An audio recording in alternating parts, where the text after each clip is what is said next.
No ar, mais um episódio do podcast Mineral. Aqui, o assunto é mineração.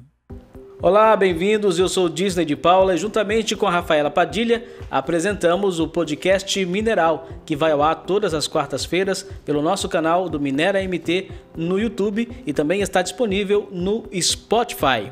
Quero aproveitar para convidar você para se inscrever no nosso canal no YouTube, ativar o sininho para receber as notificações e também nos acompanhar nas nossas redes sociais. Todos os links estão no nosso site mineramt.com.br.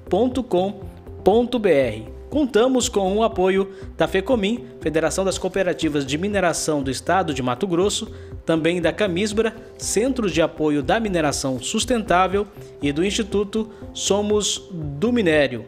E hoje, Rafa, quem é o nosso entrevistado? Hoje temos a honra de entrevistar o antropólogo Eduardo Luz. Ele tem mestrado em Ciências Sociais pela Universidade de Brasília. Eduardo também trabalhou como antropólogo da FUNAI na identificação e demarcação de 8 terras indígenas na Amazônia e atualmente ele é um dos coordenadores do movimento Avança Tapajós no estado do Pará e estuda a pequena mineração na Amazônia brasileira. Eduardo está já na tela com a gente aqui, seja bem-vindo, é um prazer recebê-lo. Satisfação é minha falar com vocês, muito obrigado Disney e Rafaela por essa oportunidade, prazer enorme estar aqui no programa, no podcast Mineral. Primeiro eu gostaria de perguntar, o que faz um antropólogo?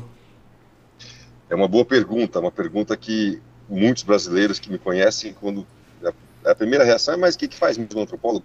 Bom, um antropólogo é um cientista social que dedica a sua vida e sua carreira ao estudo de populações que são chamadas de populações ou grupos étnicos, povos indígenas, populações que não pertencem à sociedade ocidental, né, aos brasileiros, americanos, então costumam ser povos indígenas, populações tradicionais, né, comunidades quilombolas, povos ribeirinhos e estudam sobretudo a sua cultura, seus traços e características étnicas e culturais. Bom, nesse momento aí, um dos assuntos que mais está movimentando o Brasil é a questão dos Yanomamis, né? Muitos indígenas foi colocado para a mídia, mostraram a situação dos indígenas que estão morrendo de fome, de desnutrição e associaram isso à invasão do garimpo ilegal na região ali da Amazônia, que é onde eles vivem, nos últimos 4 anos. Antes de entrar nessa questão do garimpo, eu queria que você fizesse essa retomada histórica da origem desses povos, dos Yanomamis. Claro.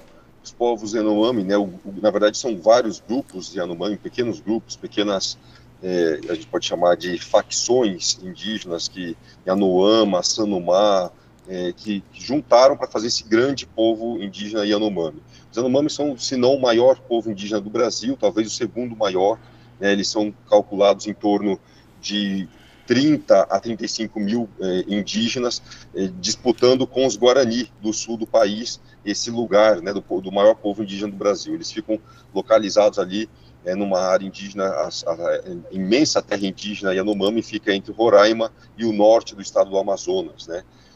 Eles, como todos os outros povos indígenas do Brasil, são originários, na verdade, de um grande processo de migração que saiu da Ásia, o processo de migração asiática, e colonizou o Brasil por volta de 12 mil anos atrás.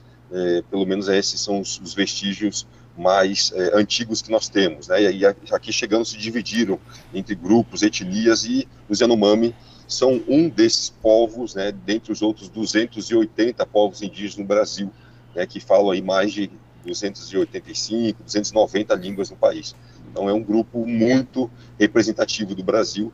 Sua área tem aproximadamente 192 mil quilômetros quadrados, né, uma área muito grande, maior do que o país da Bélgica, maior do que o estado de Santa Catarina, é muito grande, é a maior terra indígena do mundo.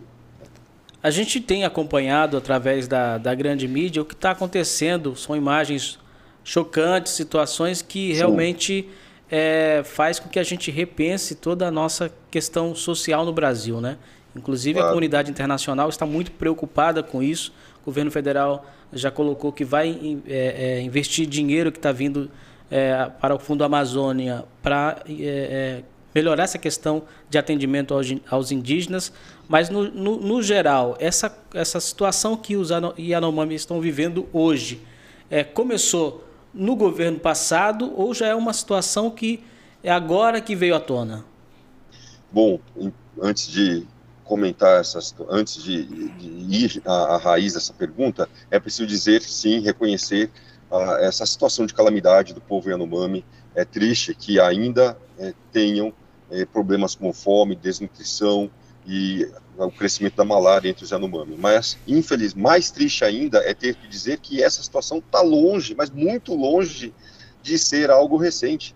Na verdade, a crise Yanomami remonta a pelo menos três décadas atrás e nunca teve um fim, nunca teve uma solução que pudesse dizer, agora acabou.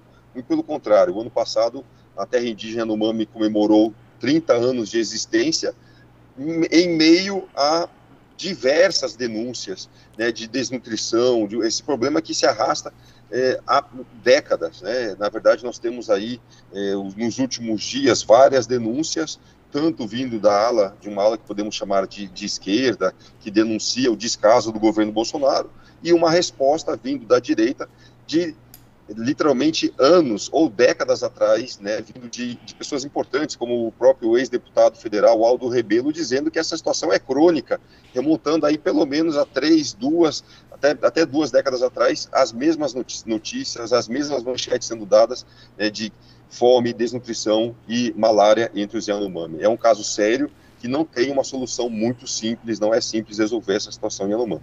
Mas o que diferencia a situação dos Yanomamis de outros povos indígenas do Brasil? Porque você não vê essa situação em outros lugares. Os índios não. Você citou do sul do Brasil, aqui do centro-oeste, eles têm uma situação muito confortável em relação aos Yanomamis. Perfeito, ótima pergunta. Na verdade, você não vê em lugar nenhum essa situação dos Yanomami, a não ser com os próprios Yanomami. E qual é a diferença? Bom, são várias pequenas diferenças. A primeira delas, falta de contato com a população nacional envolvente. Falta de contato com os demais brasileiros, né?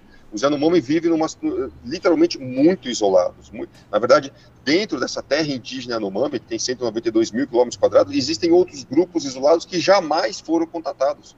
Jamais foram contatados. São entre 230 a 250, 260 aldeias. Algumas delas que só são acessíveis por helicóptero.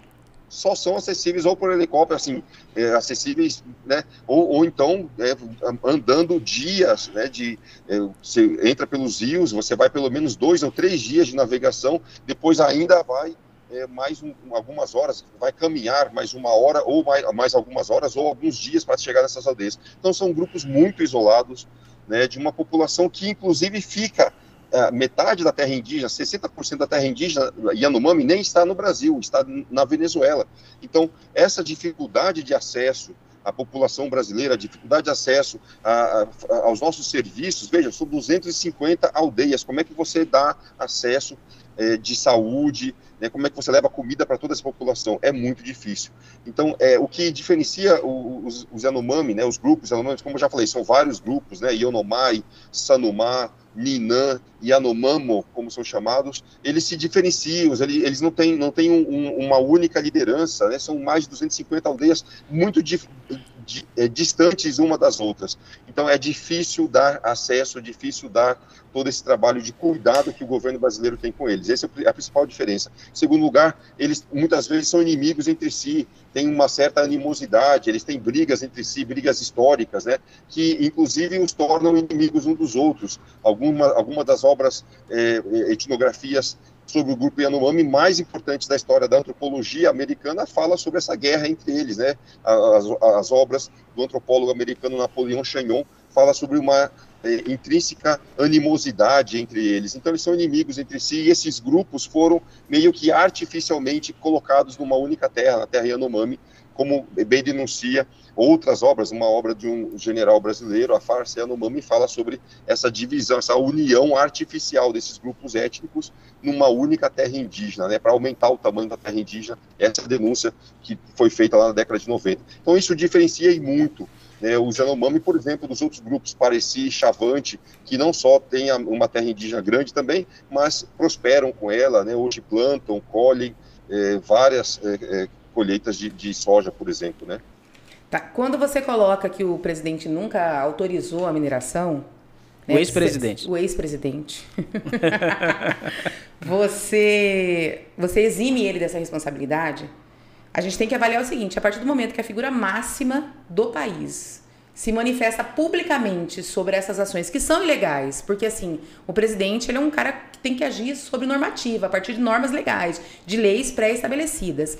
E ele se manifesta favoravelmente de uma forma indireta, ele está incentivando pessoas a procurarem essa atividade. Foi o que aconteceu. A corrida no garimpo ilegal, da extração ilegal na Amazônia, teve um aumento crescente no governo dele por conta disso. As pessoas de fato acreditavam que ia aprovar um projeto de lei, alguma norma que permitisse a extração de garimpo em áreas indígenas. Sim, de fato. Bom, vamos lá. Eu tenho a sorte que dessa vez, pelo menos, a contradição não é minha, não está na minha pessoa nem na minha fala, mas no próprio presidente Bolsonaro, que é contraditório ou que se viu enredado em situações contraditórias, né?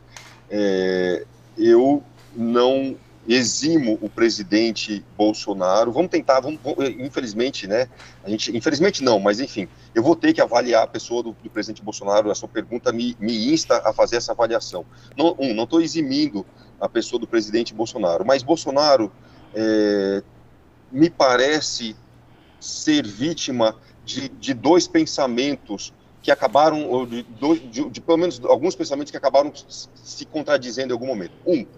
Bolsonaro, como vários outros cidadãos brasileiros, eu inclusive, não criminalizo a atividade da mineração. Ponto. Bolsonaro, diferente de muitos outros histéricos, meu Deus, é crime, mineração é crime, que passam mal só de pensar em mineração, porque tem uma significativa parcela do Brasil, né, sobretudo ambientalistas e ecologistas, que passam mal. Só de falar mineração já é crime. Só de você pensar em mineração no Brasil já é crime.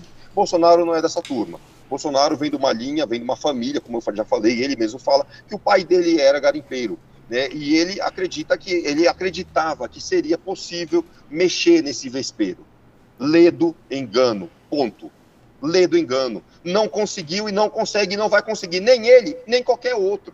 E se você tentar falar alguma coisa sobre mineração em terra indígena, você ou é desinformado, ou é despreparado, ou tem que estar muito, mas muito bem preparado para se arrebentar lá na frente. Por quê? Porque existe todo um maquinário, né, uma narrativa contra a mineração em terras indígenas. Então, o Bolsonaro, ele falou assim, vamos ver, muita gente acreditou nele, vamos ver aí o que vai fazer, né, gente?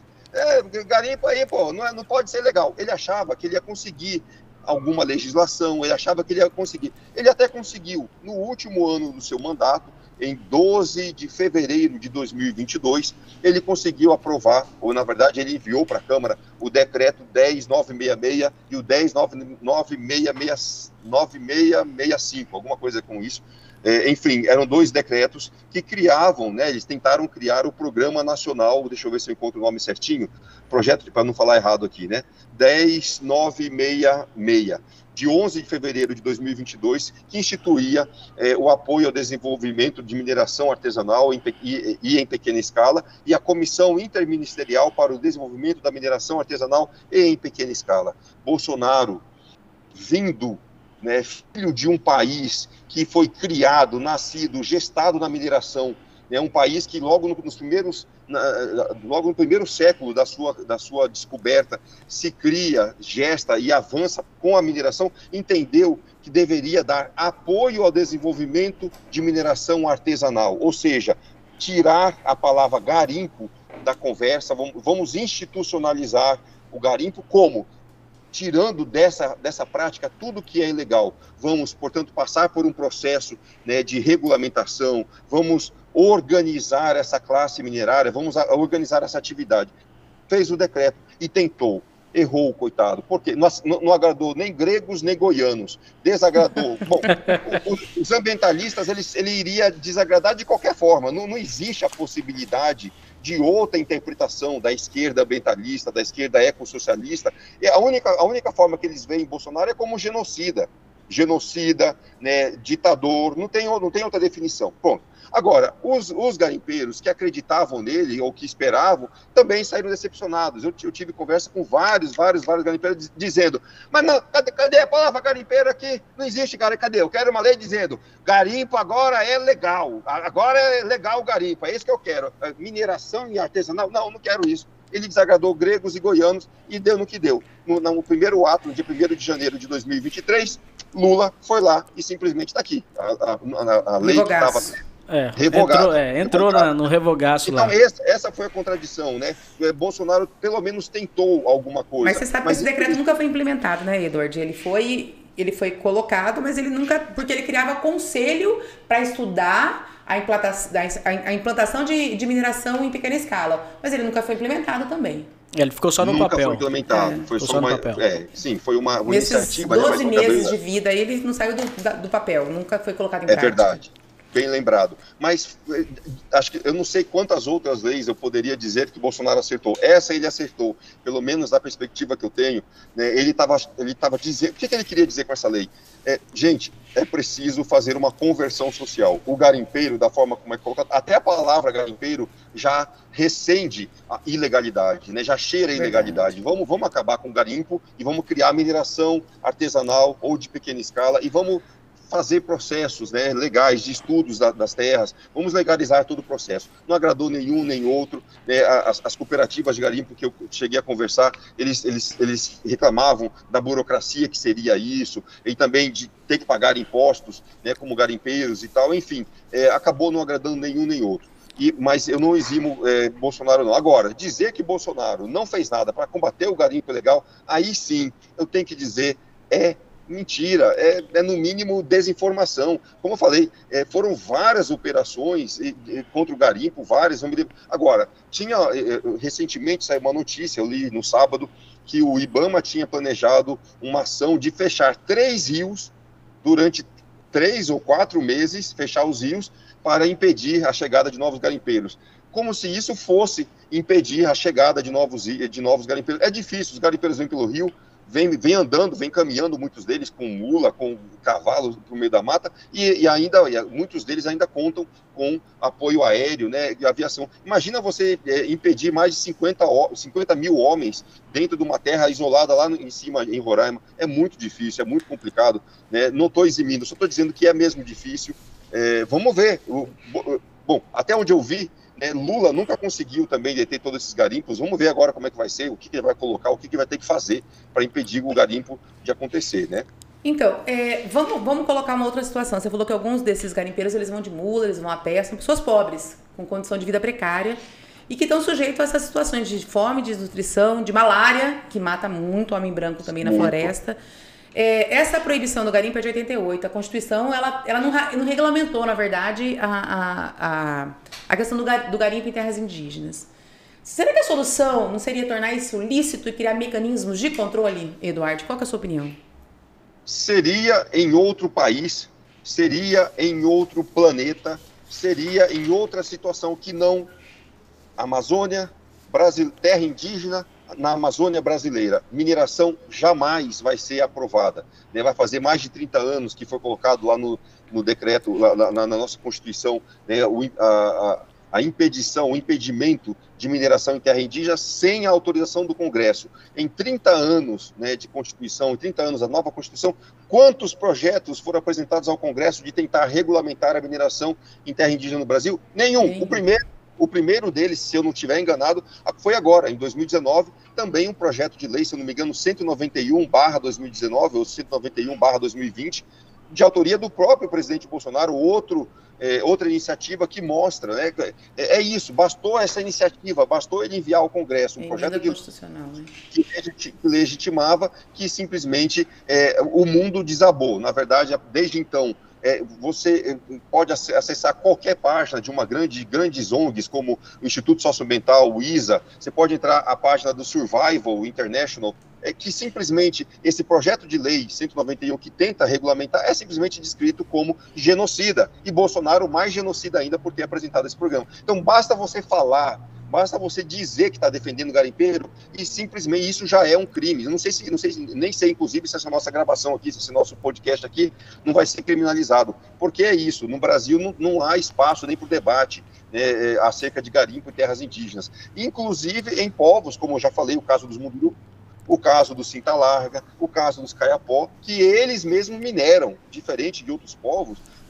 Veja, nossos irmãos indígenas já sabem, né, o valor que tem o ouro no mercado internacional, os Cinta Larga sabem a importância econômica dos diamantes azuis, né, e já mineram há muitas décadas, e infelizmente são relegados à criminalidade, à ilegalidade, porque não tem ninguém, não tem força política que vença a força monstruosa, literalmente monstruosa, das organizações não governamentais, que são pagas por fundações internacionais, que por sua vez são pagas por interesses minerários internacionais, paga para não deixar legalizar nunca, né? E eu estou estudando isso, tenho como comprovar isso, ou seja, o interesse de receber, quando você fala que você trabalha com indígenas, meu Deus, muito, assim, as portas se abrem para você, antropólogo, enfermeiro, lá fora, no exterior. Quando você fala que você trabalha com mineração ou com indígenas que querem minerar, acabou a conversa, acabou o papo. Por quê? Porque não há interesse nenhum em regulamentar esse tipo de atividade minerária. Quais os reais motivos por trás disso? A gente ainda vai descobrir em algum pressão momento. Internacional? Eu desconfio que sim. Eu desconfio em larga medida sim, mas não necessariamente só internacional. Em 88, vale dizer, né, o que acontecia em 88? Estava lá a Serra Pelada, né, estava no auge da Serra Pelada, 88 ainda. Mas por incrível que pareça, os garimpeiros não conseguiam se organizar a ponto de ter uma representação parlamentar. E é bom lembrar que ainda a hoje, própria Serra, né, eles não tinham, a não ser o próprio Curió, que se elegeu deputado federal à época, né, o deputado Curió, você não tinha uma bancada disposta a regulamentar a atividade garimpeira. Mesmo assim, conseguiram colocar na Constituição o parágrafo 147, se eu não me engano, é o parágrafo 147 que dá o respaldo, vocês podem me atualizar. Que cria o Instituto do Garimpeiro, né?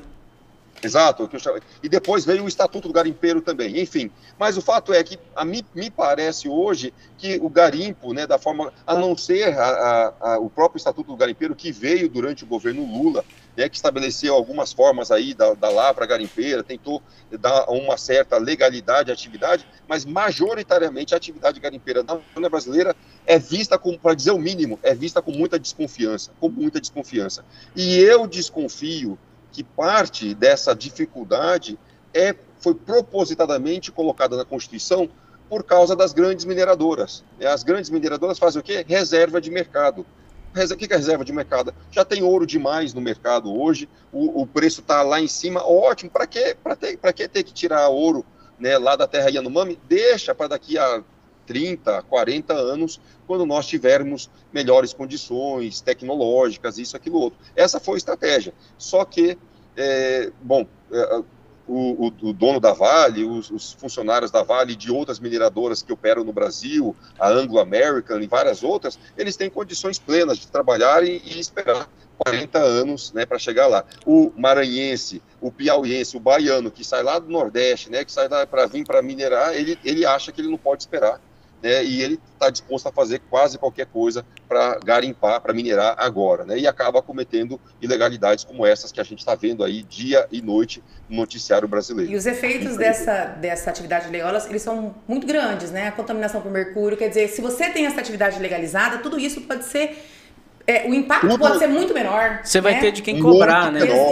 O impacto é menor, a fiscalização acontece e você tem que responsabilizar. Alguém vai ser responsável por isso, quando é legalizado, né? Quando é ilegal, fica difícil de você achar alguém para punir, botar no CPF de alguém, no CNPJ de alguém. Fora que a gente sabe que tem participação de indígenas nessa mineração ilegal, né? Exatamente. É só ver o caso da Guiana Francesa. Me parece, pelo menos, com todos os garimpeiros que eu conversei, a Guiana Francesa parece ser um exemplo de atividade legalizada, de atividade fácil, né, de legalizar. Eu ouvi falar, eu não aprofundei mais na pesquisa, mas eu ouvi falar que tem um aplicativo de celular que você baixa, você quer minerar na Guiana Francesa? Você se cadastra como minerador, apresenta lá, manda a sua geolocalização, né? Você entra em contato com o estado da Guiana Francesa, quero minerar aqui. Manda o contato e todo o processo, manda a geolocalização e todo o processo é feito pelo próprio aplicativo. Você paga pela taxa do banco, você paga, você tira a foto do local onde você minerou, depois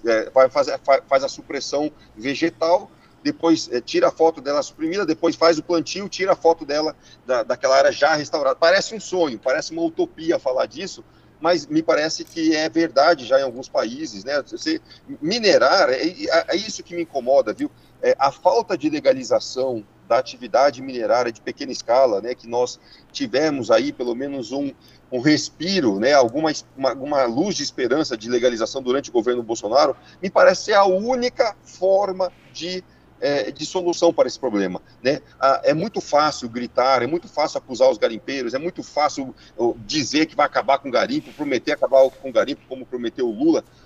Vamos ver na prática como é que vai ser, porque, como eu falei, fazem 30 anos de demarcação da terra indígena Yanomami. Foi demarcada com honras e pompas e glórias no no longínquo ano de 1992. Até hoje, como eu falei, exceto os anos finais dessa década de 90, né, 95, 96, onde o preço do ouro estava lá abaixo, em todos os outros anos, só cresceu a população garimpeira dentro da terra indígena Yanomami. E você tem denúncias, desde 2008, 2016, olha, 80% deles já voltaram. Como é que tira esse pessoal? É muito difícil. Você pode tirar hoje, pode tirar amanhã, mas e depois de amanhã? E daqui 6 meses? E daqui 1 ano? É muito difícil, o pessoal volta. Regulamentar a atividade minerária de pequena escala seria, de longe, a melhor iniciativa, a melhor alternativa. Nós temos lutado junto a alguns parlamentares, tivemos aí, eu quero fazer referência a 2 parlamentares que têm nos dado um apoio. A parlamentar Carla Zambelli, deputada federal Carla Zambelli, elaborou um projeto de lei o ano passado, eu vou errar o número, acho que é 14 ou 17231, de 2022, que fala sobre a liberdade econômica indígena, liberdade indígena. E o então deputado federal, não sei se ele se elegeu, o Sérgio Reis, que deu muito apoio à atividade minerária. Não se elegeu, nem foi candidato. Eu não sei se ele reelegeu, vocês sabem? Não foi candidato. Não foi candidato. Não, né? Não. Pois é, mas esses 2 parlamentares tiveram uma ótima atuação, sendo sensível a necessidade dos povos indígenas. Eles precisam de legalidade. É claro, deixa eu corrigir um possível erro aqui. Nenhum indígena que eu conheço jamais quis, né, a destruição ambiental que o garimpo gera em sua área. Eu não conheço nenhum indígena. Não, é isso aí, a gente quer mesmo botar para arrebentar aqui, nenhum quer essa destruição. Todos os índios Munduruku que eu conheço falam, a gente quer fazer diferente, só que a gente precisa saber como, é preciso ter alternativa. E aí vem um problema sério, porque sem a regulamentação não tem um estímulo para fazer a coisa certa. Ou seja, sem regulamentar, você não tem o estímulo qual é o estímulo que eles teriam? Primeiro, a proteção do Estado brasileiro, né? A proteção, uma retroescavadeira está custando por baixo aí uns 700 mil reais, 700 a 800 mil reais. Acho que vocês podem me atualizar, talvez até mais do que isso. Até quase 1 milhão. É isso, mais ou menos. Em torno de 1 milhão de reais.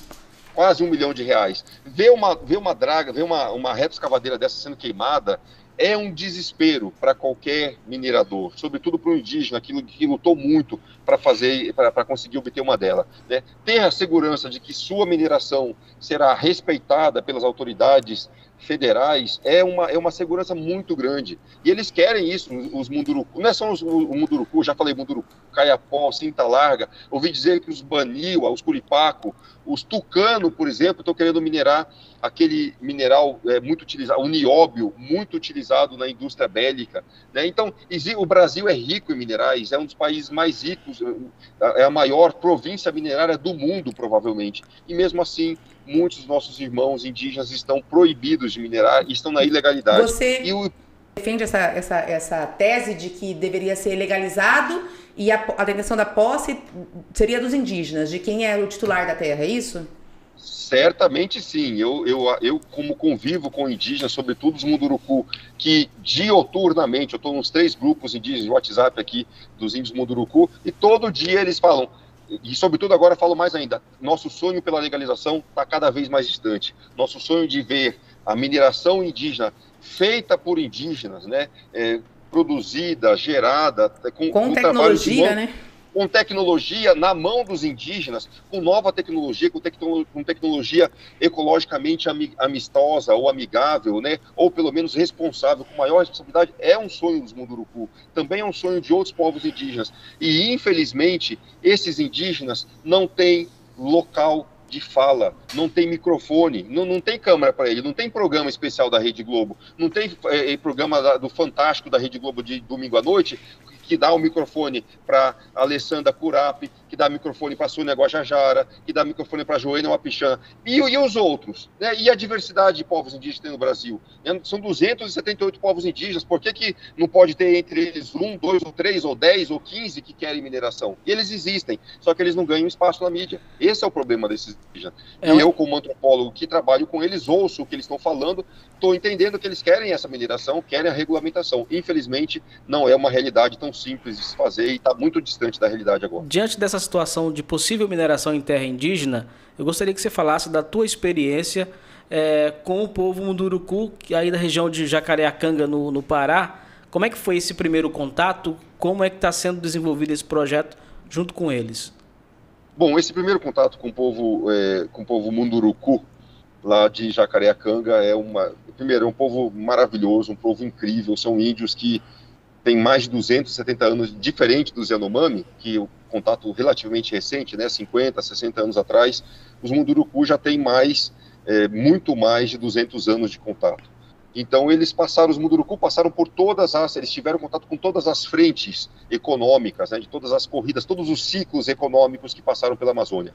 Desde o ciclo da balata, antes disso, antes da borracha, tiveram o ciclo das especiarias, né, as especiarias, canela, cipós, né, vários tipos de substratos da Amazônia, de chás que passaram por lá. Depois vieram as peles, teve a época, né, entre a década de 20 e 30, teve a época a pele do gato, a pele do maracajá, eram peles muito valorizadas lá fora, e a partir dos anos 50, começou então, entre os anos 1890 até 1940, você teve o ciclo da borracha, o grande ciclo da borracha, 2 grandes ciclos da borracha, né?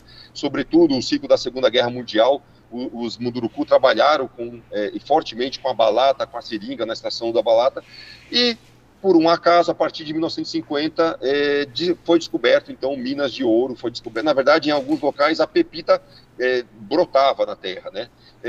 Em cima da terra Yanomami, em cima da terra Munduruku.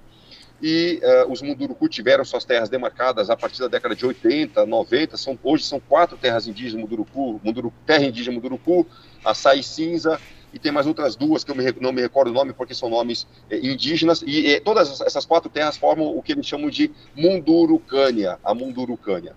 O fato é, eu tive a oportunidade, a partir de 2015, 2016, de conhecer lideranças Munduruku que falaram, olha, o meu avô trabalhou no garimpo, o meu avô trabalhou ainda na bateia, né? Ele foi criado no garimpo. E eu tenho histórias que remontam aí, são mais de 7 décadas. Teve gente que nasceu no garimpo, cresceu e viveu com o garimpo. E até hoje faz disso a sua principal fonte de renda. A extração minerária é a principal fonte de renda de muitos Munduruku. Diferente, e agora veja, há uma diferença muito clara aqui entre os Munduruku e os Yanomami. Os Yanomami simplesmente não gostam da mineração, não querem minerar, ou pelo menos isso é o que é dito por vários antropólogos. Eu faço referência a um antropólogo chamado Bruce Albert, que escreveu um livro, né, A Fumaça do Metal, em parceria com o líder indígena Davi Kopenawa. Não só ele, mas outros antropólogos, como a antropóloga Alcida Rita Ramos, a maior yanomamóloga do mundo, né, que falam que eles têm em sua mitologia a mitologia a fumaça de um metal, que eles entendem como sendo aquela fumaça que é tirada, que sai, né, das máquinas que extraem o metal. Na cabeça deles, a fumaça que sai das máquinas é a mesma fumaça gerada pela a exploração minerária. E eles chamam isso de chauara. A chauara é a fumaça que vai ser responsável pela destruição do mundo, né, pela destruição do mundo Yanomami. O céu vai cair de novo sobre a terra, e eles simplesmente não querem mineração. Eles acreditam. Pronto, já tem uma crença, né, que eles não aceitam de forma alguma a mineração. Não querem. Mas pergunta para mim, como antropólogo, se essa Chauara, se essa palavra Chauara quer dizer alguma coisa para os Munduruku. Né? Pergunta se os Munduruku sabem o que é Chauara e tem essa crença. São 260 etnias, as 260 etnias pensam da mesma forma dos Yanomamis? Claro que não. Claro que não, basta você, bom, como eu falei, são só ver o Munduruku, né? Também dezenas de línguas, mais de 280 línguas, e muitos indígenas no Brasil simplesmente não compartilham das mesmas crenças que os Yanomami. Essa crença, essa Chauara, é uma crença do povo Yanomami. E mesmo, veja bem, e mesmo com essas crenças, eu conheci índios Yanomami, jovens índios Yanomami, lá na cidade de Santa Isabel do Rio Negro, e dizendo, isso é crença de velho, isso é coisa de velho, a gente quer mais, como é que a gente vai dar comida para a mulher, como é que a gente vai dar condições para nossas esposas, jovens Yanomamis. Agora imagina vocês, outros grupos indígenas, como os Kayapó, né, como os Bebengocrês, como os Xicrim, como os Munduruku, com os quais eu trabalho, e também os Cinta Larga, que não têm essa mesma crença, que não partilham dessa mesma mitologia Yanomami. Esses povos já estão minerando há muito mais décadas, né? Os Munduruku, de todos esses que eu citei, são os que há mais tempo mineram. Mas é provável, e dentre eles, os Cinta Larga são os mais recentes, né, de 2003, 2004 para cá, ou dos anos 2000 para cá. Mas, enfim, todos eles buscam representatividade no Congresso, infelizmente não encontram. Quando encontram 1 ou 2, no máximo 3 ou 4, eu não encontrei mais do que 4 deputados dispostos a fazerem alguma coisa. Os que fizeram foram esses 2 que eu citei, né, eu não conheço outros deputados que tenham peito, coragem de levar adiante esta batalha que é muito forte, muito pesada, né? Agora, eu vou te perguntar a respeito dessa defesa que você faz da mineração, tanto para indígena quanto para garimpeiros. Como é que o seu meio, né, os outros antropólogos veem essa defesa que você faz da mineração tão veemente? Tá. Deixa eu só dizer, eu não estou certo de que eu respondi corretamente as últimas perguntas. Se ficou faltando, pode me repetir, que eu esqueci também. Eu lembro que era acerca desses indígenas, né? É bom dizer o seguinte, antes de falar dos outros antropólogos, eu não defendo o trabalho de garimpeiros em terras indígenas, é um pouco diferente. Eu defendo a mineração indígena Munduruku e mineração feita por outros indígenas, porque entendo que esses indígenas estão num determinado estágio do contato com a sociedade nacional que permite essa mineração ser feita pelos próprios indígenas Munduruku, ou seja, ela será feita, conduzida pelos próprios indígenas, é diferente, é uma proposta um pouco diferente. E eu tenho, inclusive, condições de dizer, né, posso assegurar, que essa mineração pode ser feita em termos sustentáveis e pode ser feita, inclusive, de todas as atividades econômicas da Amazônia brasileira. É possível dizer que a mineração, se bem feita, se bem conduzida, pode ser uma das mais ecologicamente amistosas. Por quê? Porque a área, diferente da agricultura, que precisa de vastas áreas, vastos hectares, né, para ser conduzido, para qualquer fazenda na Amazônia brasileira, precisa ser muito grande, seja por causa da legislação ambiental que toma 80%, você tem uma propriedade na Amazônia, 80% dela não pode ser nem sequer tocada, você tem que trabalhar com uns 20% por causa do nosso Código Florestal. Então, para ter uma fazenda que gere algum lucro, é muito, a não ser que você cultive alguma planta amazônica e você consiga utilizar mais desse seu potencial, mais desse seu território ali, dessa sua área, né? Bom, a mineração não precisa de vastas áreas, né? O garimpo, a extração legal, a mineração legal, não só dentro, mas também fora de terras indígenas, tendo um trabalho de prospecção adequado, ou seja, quando é feito aquele trabalho de saber onde está o veio do ouro, você consegue atingir uma área bem menor. Né? O problema do garimpo é que a prospecção é muito mal feita, é feita de qualquer jeito. Muitas vezes até não tem, na pequena mineração não se faz prospecção, isso se faz na grande mineração. Até porque o investimento é muito alto, né, para fazer essa prospecção. Infelizmente, o investimento ainda é alto. Mesmo assim, eu creio que com alguma tecnologia maior, com um trabalho maior de investigação, e os próprios Yanomami, os próprios Munduruku, os Munduruku podem fazer esse trabalho de prospecção dotados de alguma tecnologia, eles podem fazer por mais tempo, eles não têm tanta pressa, assim, como o garimpeiro ilegal que está lá querendo gastar tudo que ele tem para minerar em poucos dias. Né? O Munduruku tem tempo, ele pode fazer uma prospecção ao longo dos próximos anos. Essa é a minha crença de que com tecnologia eles poderiam fazer essa mineração com um menor impacto em suas áreas, né, na sua área mineral. E atualmente eles acabam minerando nas proximidades do rio. E é exatamente isto que prejudica a imensa maioria da população Munduruku. Não só Munduruku, mas os Yanomami. Quando a garimpagem é feita próximo aos cursos d'água, você tem um processo de contaminação que leva essa água para muito longe e acaba atingindo as aldeias ao redor e acaba aí sim contaminando a população indígena. Tá, mas é bom deixar claro que essa questão do mercúrio, ela existe, o garimpo é legal, não tem controle, né, como a gente já falou. Ela contamina peixes, mas não é o que causa desnutrição, né? O problema de lá é fome. Exatamente. Então, falando da fome, vamos falar sobre a origem desses índios. Existe uma controvérsia muito grande, né, hoje na mídia. A maioria das pessoas falam que esses indígenas que estão desnutridos, que estão passando fome, que morreram, é uma quantidade significativa de mortes. São 570 mortes por desnutrição. É uma coisa absurda, né? Ver a imagem daqueles índios famintos, esqueléticos, é chocante. E algumas pessoas da direita diz, porque virou embate ideológico, né? Não é mais nem científico, técnico, virou uma questão ideológica. Eles dizem que esses indígenas são da Venezuela. Você, que é antropólogo, eu queria que você explicasse, porque assim, tem como delimitar uma população que é nômade?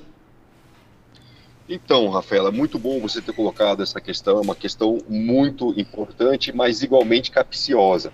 É uma questão que exige muito cuidado, tá?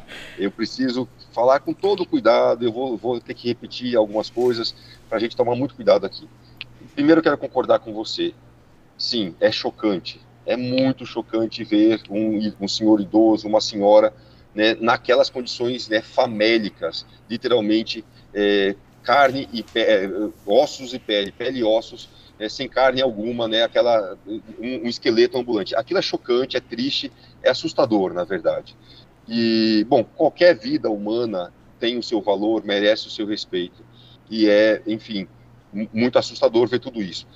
Contudo, é lamentável ter que dizer, é exatamente por isto que ONGs internacionais, organizações nacionais usam essas imagens, né, justamente porque é chocante que eles usam essas imagens para implementar uma agenda política internacional. Uma agenda política internacional. Dizer que essas imagens estão por aí ou são inocentes, por acaso apareceram agora, não aconteceram por acaso agora. A gente precisa ser mais maduros, né, para analisar essa situação com a maturidade que a situação exige. Vamos lá, né? Bom, primeiro, garimpeiros, 30 anos depois da demarcação da terra indígena, já começa a acender alguma luzinha estranha. Mas a promessa não era acabar com o garimpo há décadas atrás? Como é que tem garimpeiro lá dentro? Segunda pergunta, então ver essas imagens acontecendo é chocante, sim. E antes que vocês me acusem de não estar sendo devidamente, eu falei, eu fico chocado também, fico sensibilizado, a gente precisa fazer alguma coisa. Mas o que fazer? O que fazer? Né? É isso que a gente tem que... Não é fazer qualquer coisa, é fazer a coisa certa. Então, claro, em primeiro lugar, é oferecer comida, oferecer alimentação, levar toneladas. Parece que o Brasil já levou mais de 50 toneladas para a região e está fazendo muitas coisas. Mas vamos avaliar direitinho o que está acontecendo aqui, tá? Primeiro, o Brasil investe milhões literalmente no atendimento a populações indígenas, né? Não só o governo Bolsonaro, não só o próprio Bolsonaro postou em suas redes sociais, como outros servidores do governo Bolsonaro postaram, o próprio ex-presidente da FUNAI postou, e outros servidores que saíram recentemente da FUNAI por causa da troca do governo, foram milhões investidos no atendimento aos Yanomami, muito mais do que os anos anteriores. Então, ignorar esse fato é tender a balança para um dos lados, tá? Dizer que a FUNAI no período do Bolsonaro não fez nada, também está meio desequilibrado isso daí. Então, sim, muita coisa foi feita, milhões foram investidos, né, na saúde indígena, eram centenas de servidores que estavam servindo na CESAI, que é a Secretaria Especial de Saúde Indígena, na própria FUNAI, dando atendimento a esses povos indígenas. E alguma conta não fecha. como é que a gente pode falar de genocídio indígena de uma população que cresceu 13% ao longo dos últimos 3, 4, 5 anos? Como é que genocídio é esse, que a população cresce muito mais do que a própria população brasileira? Então, basta você checar alguns dados e o que você descobre? Justamente como não existe uma fronteira seca, não existe uma fronteira de rios, a fronteira entre o Brasil e a Venezuela é seca.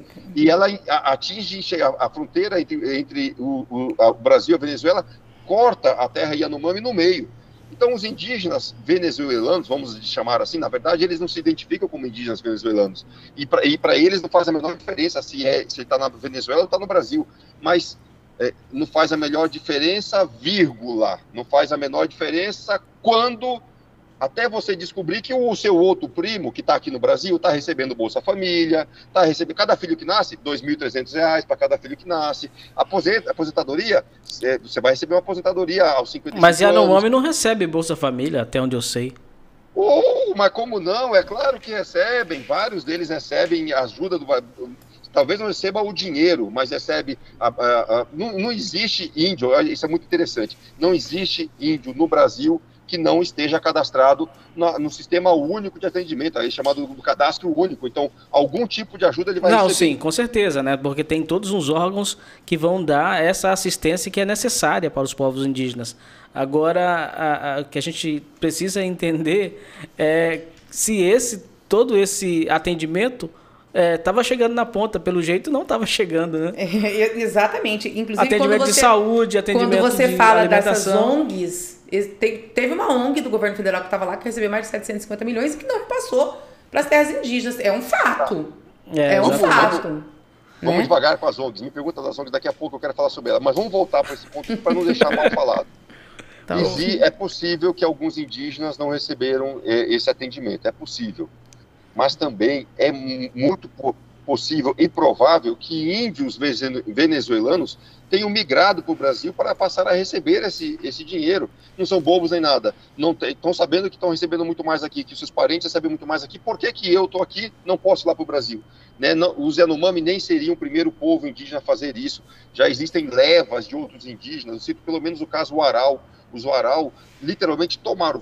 Você que é brasileiro, visite aí, você que é cidadão brasileiro, visite as ruas de Manaus, Belém, Santarém, até mesmo de Roraima, e veja se você não encontra nas ruas um grupo de população com cara de índio, cabelo de índio, roupa de índio e com uma roupa colorida pedindo esmola. Em Santarém tem várias esquinas você encontra. Tem até, só para você ter uma ideia, criaram até em Santarém do Pará, uma cidade que nem é uma grande capital, nem é capital de estado nenhum, criaram uma mini reserva, pegaram uma escola pública abandonada e transformaram numa mini reserva dos índios Uarau, que vieram da onde? Da Venezuela. Por quê? Porque descobriram que aqui no Brasil o índio ganhava algum tipo de benefício. Agora imaginem vocês, os Yanomami, quantos Yanomami não iriam migrar para o Brasil sabendo de todos esses benefícios? Mas você está falando, isso é uma hipótese, né?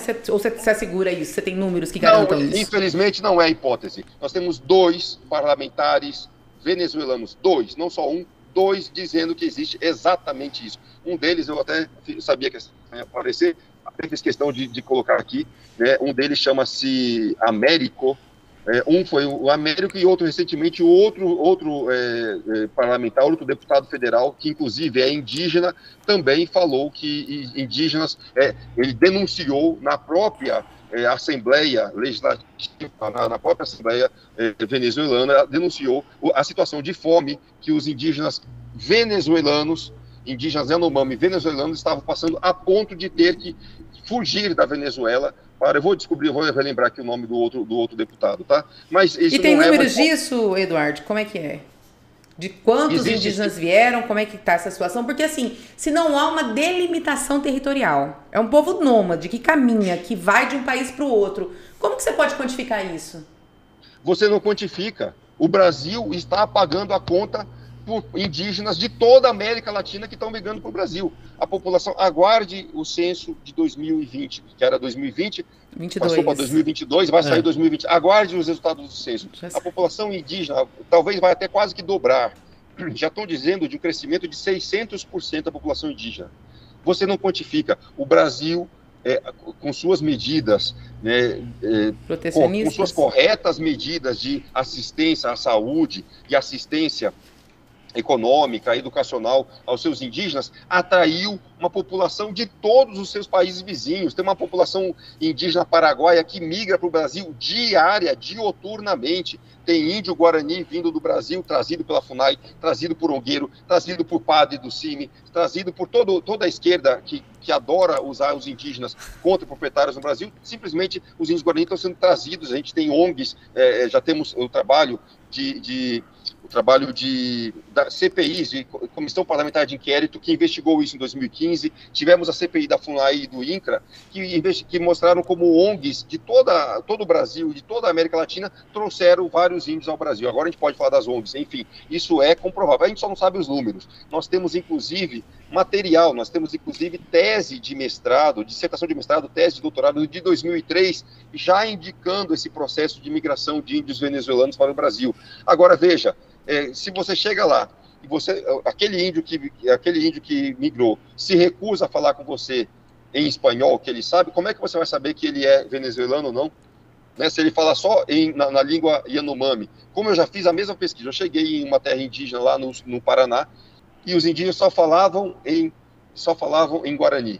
Só falavam em Guarani, entre si. E é muito difícil você identificar quem é brasileiro ou quem não é, a não ser que você faça uma pergunta em espanhol e eles te respondam em espanhol. Por exemplo, foi o que eu fiz, e foi uma forma simples que eu encontrei para poder identificar, para poder saber se eram de origem espanhola ou não. Enfim, isso existe em vários estados da federação, não é só o estado de Roraima ou o Amazonas. Eu identifiquei em vários estados, Mato Grosso do Sul sofre com isso até hoje, índios vindos de outros estados, e não é crime, eu não estou dizendo que é crime, só estou dizendo que a procedência, e não está errado dizer que a procedência é de outro país, é simples, é normal, eles podem vir sim, serão muito bem aceitos. O Brasil tem verba, tem recurso e está pagando, e por indígenas muito mais do que qualquer outro país latino-americano. Você é contra a demarcação de terra indígena? Não, de forma alguma. Essa é a acusação que fazem a mim, que eu sou contra a demarcação de terras indígenas, mas eu nunca fui contra a demarcação nenhuma. Na verdade, eu atuei na demarcação de terras indígenas. No começo do nosso bate-papo eu até coloquei, são 8 terras indígenas que você atuou para demarcar. Mas aí três delas já homologadas. Essa dúvida aí. Isso, é uma boa dúvida. Então, eu já atuei na demarcação de terras indígenas, 3 já foram homologadas, 2 pelo presidente Lula, 1 pela presidente Dilma. Sou favorável à demarcação de terras indígenas, mas sou contra as ilegalidades cometidas em nome de terras indígenas. Exatamente essa, muito bem exemplificada, por isso que a gente está vendo aqui, né? Uma situação onde você tem situações de ou ilegalidade, ou de uma história mal contada, né? Índios migrando de outros países chegam no Brasil. Eu sou contra reivindicações territoriais feitas por índios paraguaios que tiram produtores brasileiros. Isso eu sou contra. Eu já vi isso acontecer. Índio que foi trazido de caminhão por padre do CIMI, né, com dinheiro de ONG internacional, pega os índios do Paraguai, deixam no Brasil, eles invadem a fazenda de dia, invadem a fazenda de noite, quando é de dia, já estão lá estabelecidos e tem uma nova reivindicação. O Brasil já tem 618 terras indígenas demarcadas, mas existem outras 560, 570 novas reivindicações territoriais.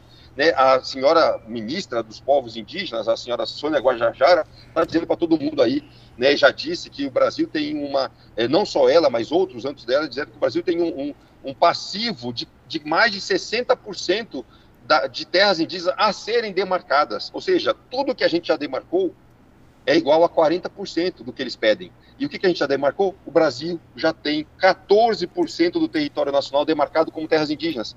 Compara aí com outros países da América Latina para ver quanto que o Brasil é de longe o país que mais demarcou terras indígenas na América Latina. Né? Só perde, nas Américas, só perde para o Canadá, o Canadá tem 21% demarcado.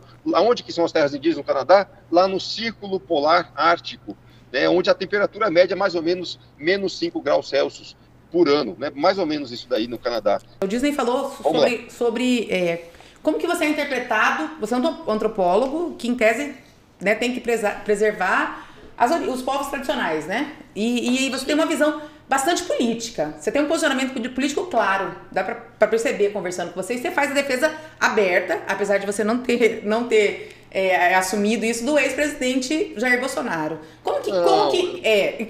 Isso fica claro. Quem vai fazer esse julgamento de juízo não sou eu, são as pessoas que nos assistirem, que nos ouvirem. Como é que você é visto no meio aí, Eduardo? Esse seu posicionamento forte, assim? Infelizmente, os meus colegas antropólogos, né, partilham de uma posição muito parecida com essa sua, que também não é neutra, nem é imparcial.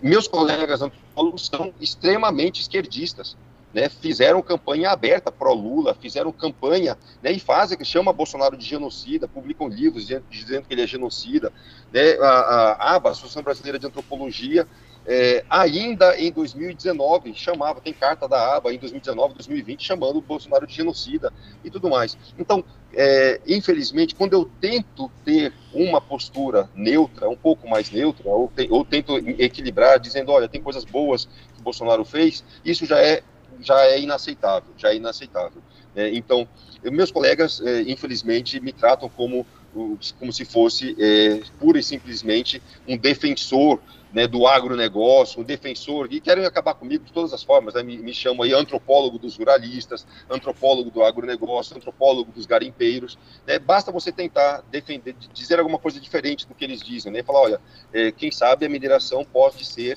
se bem feita, pode ser interessante para os indígenas, basta você falar isso, pronto, já não... esse é o cenário que a gente vive, né, um cenário de extrema polarização. Eu me esforço ao máximo para tentar dizer e mostrar, olha, o Bolsonaro errou várias vezes, mas acertou naquele ponto. A esquerda acerta quando diz que há de fato uma crise existencial, uma crise famélica acontecendo com os Yanomami, mas eu também aponto, não é bem assim, não é só por falta de Bolsonaro. Então é complicado, mas eu entendo. Mas eu só quero deixar claro o seguinte, nós somos um programa, a gente criou esse programa para falar de mineração. Né? É voltado à mineração. E nós somos favoráveis, nós compartilhamos o seu posicionamento, nós somos favoráveis à mineração. Viu, Rafaela? Porque a gente está aqui para fazer o contraditório, Eduardo, né? Tá bom. Mas a gente acredita na mineração, a gente acredita que ela precisa ser legalizada. Também. Nós acreditamos em mecanismos de controle, acreditamos na legalização, porque assim, essa é a premissa para que a coisa aconteça de forma legal e que todo mundo, né, assim... Se continuar a exploração ilegal, uma hora vai acabar. Porque já está provado, quer dizer, são 30 e pouco, desde 88, que ocorre a mineração ilegal. São 40 mil pessoas da região amazônica que não tem controle do governo federal. Na verdade, a mineração ilegal ela acontece desde do início do Brasil, né? Desde o século XV. É porque ela se tornou ilegal a partir do momento que ela foi institucionalizada. Sim, né? Ela virou lei. Você vê na história do Brasil que o índio foi escravizado para minerar. A própria palavra garimpo tem a sua raiz etimológica, se eu não estiver enganado, na palavra grimpa. Grimpa é aquela escada que tinha um gancho em cima que grudava na janela, pela qual os mineradores desciam, porque era proibido minerar durante a noite. Eles desciam à noite para minerar à luz de vela. A palavra garimpo veio de grimpa. Eu vou garimpar aqui, ou grimpar aqui, enfim, pelo menos é isso que a gente fala. O garimpeiro, isso é tão sério, isso ficou tão já colocado na sua história, né? A ilegalidade da atividade minerária no Brasil é tão histórica que o garimpeiro adotou isso é parte da enraizado, é verdade. Enraizado, né? Infelizmente, eu compartilho com vocês, falei brincando, eu gosto muito de ser apertado em boas As perguntas foram ótimas, Rafaela. Você tem todo o direito de fazê-las, eu não estou aqui para fugir, não. Mas, infelizmente, a legalização da mineração em terras indígenas não é um projeto. Eu não sei se eu vou ver isso vivo ainda. Quem sabe não vai acontecer tão fácil. Não, mas se você assistiu alguns dos nossos programas anteriores, um questionamento que nós sempre fazemos aqui é sobre a falta de política pública. De legitimidade do garimpeiro, né? Exatamente. Como do indígena também. Você não vê bancada. Eles não são organizados. No estado como Mato Grosso, que tem uma extração forte mineral, não tem representatividade. O Pará não tem, quer dizer, é um grupo que não se organiza, uma atividade antiga que não tem nenhuma organização política, que não tem defesa, não consegue ter uma bancada no Congresso Nacional. A gente diferente da agricultura extensiva, né? Para contribuir com essa discussão, a gente observa que o governo federal, na época da ditadura, incentivou as pessoas a virem de outras regiões do Brasil para minerar na Amazônia. Inclusive, tem panfleto dizendo, tem pista aberta para você garimpar, para tirar ouro da Amazônia. Então, não houve, no mesmo sentido, um trabalho de buscar legalizar quem vai lá para a Amazônia para trabalhar. Porque quem está garimpando aqui é aquele garimpeiro que teve o avô que foi garimpeiro, teve o pai que foi garimpeiro e que hoje continua na atividade porque não aprendeu, são gerações, não aprendeu a fazer outra coisa. E que hoje, nessa situação atual, a gente precisa buscar mecanismos para legalizar dentro de áreas possíveis de legalização. Não é possível legalizar em área indígena, beleza, ponto final. Agora vamos para áreas que são possíveis de legalização, onde a mineração acontece. Por exemplo, aí no Pará, acontece na região da Transgarimpeira, lá no final ali, em Tapajós. Sim, aqui no Mato Grosso temos aqui a Baixada Cuiabana, que já é mais legalizada. Temos o norte de Mato Grosso, que tem 90% da sua mineração hoje é legalizada. Então a gente tem que buscar esses mecanismos para trazer uma atividade tão cultural do Brasil para essa legalidade e acabar com isso, né? Vamos falar das ONGs? Assim, volta aquela pergunta das ONGs, porque eu acho que cabe direitinho aqui. Ele quer bater em alguém, né? Ele quer bater em alguém, essa é a verdade, né, Eduardo? Não, bom, é com você agora. Eu queria que você fizesse a avaliação sobre a presença. Refaz a pergunta aí, porque eu quero trazer esses elementos aqui. Refaça a pergunta. Você fez a pergunta, Rafa. Eu queria que você fizesse uma avaliação sobre a presença dessas ONGs na Amazônia, que não são poucas, né? Já caminhando para a parte final do nosso podcast. Maravilha. Esse é um tema importantíssimo, as ONGs na Amazônia brasileira. E aqui, mais uma vez, é preciso buscar o equilíbrio, buscar também a ponderação. Todas as ONGs são ilegais, né? As ONGs são todas ilegais no Brasil? É óbvio que não, né? Na verdade, a imensa maioria delas, exatamente o oposto, a imensa maioria delas são organizações não governamentais que vivem de recursos ou do exterior, ou do governo federal, ou da própria sociedade brasileira, ou de estados. São organizações, né, profissionais, 2, 3, 5, 10, 15 pessoas que se propõem a fazer determinada ação, seja preservar a floresta brasileira, preservar o peixe-boi, né, cuidar das águas do Rio Tapajós. Organizações não governamentais são efetivamente a nova forma de se conduzir políticas públicas no Brasil, né? Qual é o problema delas? O problema delas é que, da mesma forma que elas podem servir para o interesse nacional, para o interesse da nação brasileira, ou interesse da sociedade brasileira, podem ser utilizadas contra a nação brasileira. Como é isso? Simples. Tem um ditado nordestino que diz que quem paga o sanfoneiro escolhe a música, não é isso? Quem paga o sanfoneiro escolhe a música que vai tocar. Bom, e se você que é financiador de uma ONG quiser tocar a música, bom, eu sou um produtor de soja aqui nos Estados Unidos, ao invés de Eduardo Luz, eu sou Edward Smith, eu sou um grande sojicultor aqui.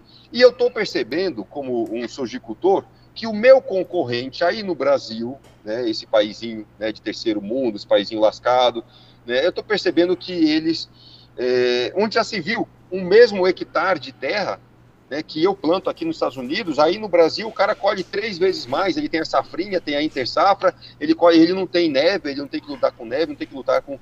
Enfim, o que eu faço? Eu pego o meu dinheiro e financio o quê? Financio todos os adversários do agronegócio no Brasil. Quem são eles? Será que alguém adivinha, né, quem são os adversários do agronegócio no Brasil? Teoria da conspiração. Exatamente. Seria teoria da conspiração se não existissem provas concretas sobre isso, né? Nós temos, por exemplo... Sim, isso aí é sem provas dúvida. Concretas. Nós temos um livro publicado, né? Não é um livro, é uma cartilha publicada nos Estados Unidos chamado Farms Here, Forests There. Ou seja, uma ONG, a norte-americana, que promove, que fala com todas as letras, né? Que as fazendas devem ser colocadas aqui, Farms Here, nos Estados Unidos, e as florestas lá no Brasil. Então, na verdade, a gente tem esse esquema, tem todo esse sistema funcionando. Você pode ver grandes ONGs internacionais como a Greenpeace, como o WWF, né, como aqui no Brasil mesmo você tem o Instituto Socioambiental, você tem, que recebem, entra lá na página do Instituto Socioambiental e vê quem é que financia o Instituto Socioambiental, né, vê se não tem, por exemplo, grandes corporações internacionais, né, que trabalham exatamente, por exemplo, a Ford Foundation.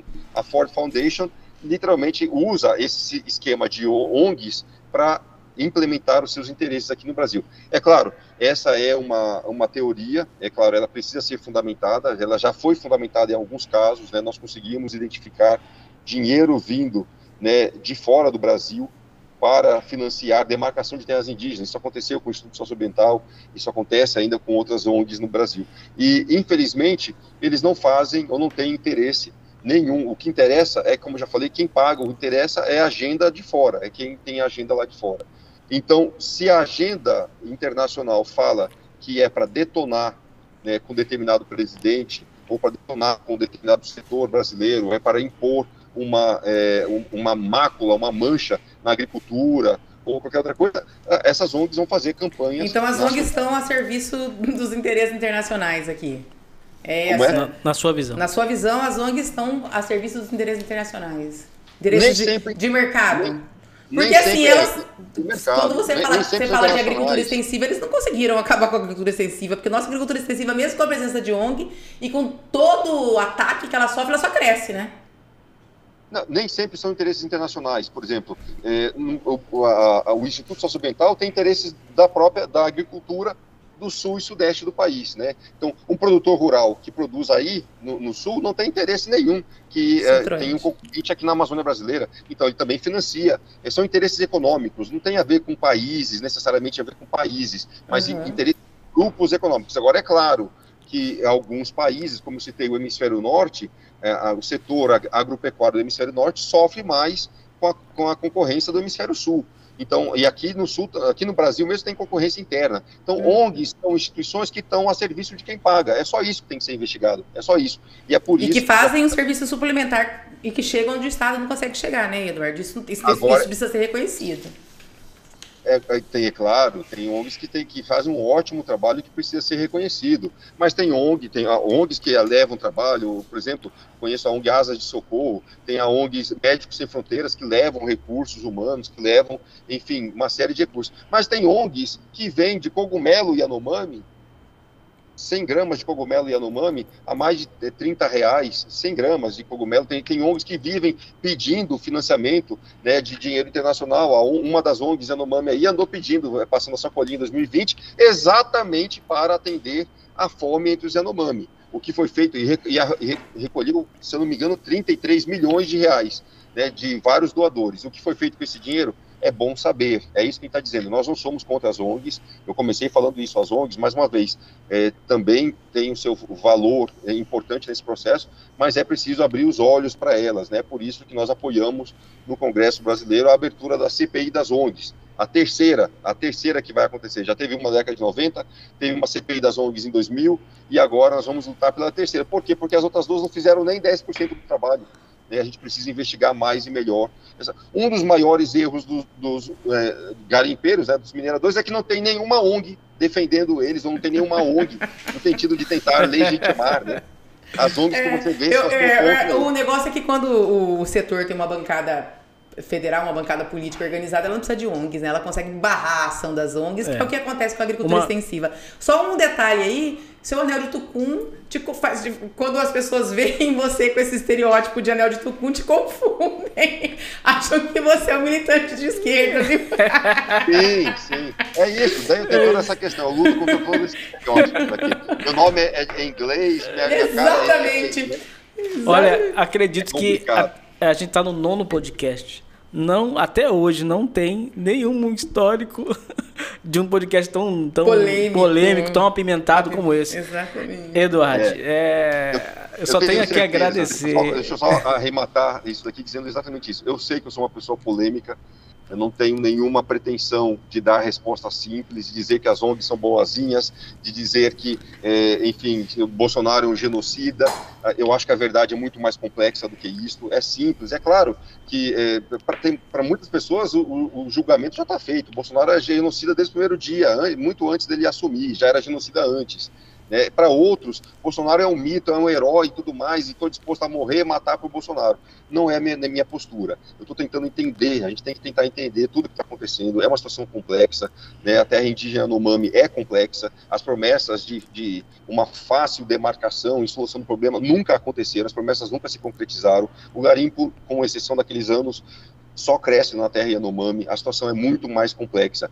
E querer, sobretudo, né, utilizar essa crise, politizar essa crise, literalmente alimentícia, essa crise famélica Yanomami, para culpar um ou outro político, ou para dizer que o Brasil é um país genocida, né, ou para pedir esmola lá no país, para pedir esmola na Europa, para dizer que a gente não faz a nossa tarefa aqui, é no mínimo uma narrativa que precisa ser melhor aprofundada.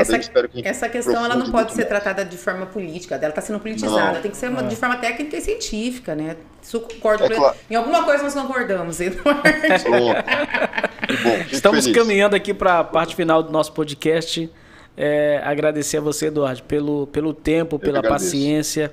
Realmente a gente precisa debater um tema tão atual, tão polêmico, e a gente precisa aprofundar um pouco mais. E colocar o contraditório, porque assim, em nenhum momento, em nenhuma mídia a gente viu alguém fazendo uma defesa, colocando um outro lado, como o Eduardo colocou aqui, né? É sempre uma visão posta ali já, como se aquilo fosse uma realidade. E existe um outro lado, sempre há um outro lado. E o jornalismo, a comunicação está aí para isso, para mostrar os dois lados, né? Exatamente. A gente gostaria de poder... Apesar dele não ter visto a minha imparcialidade no assunto.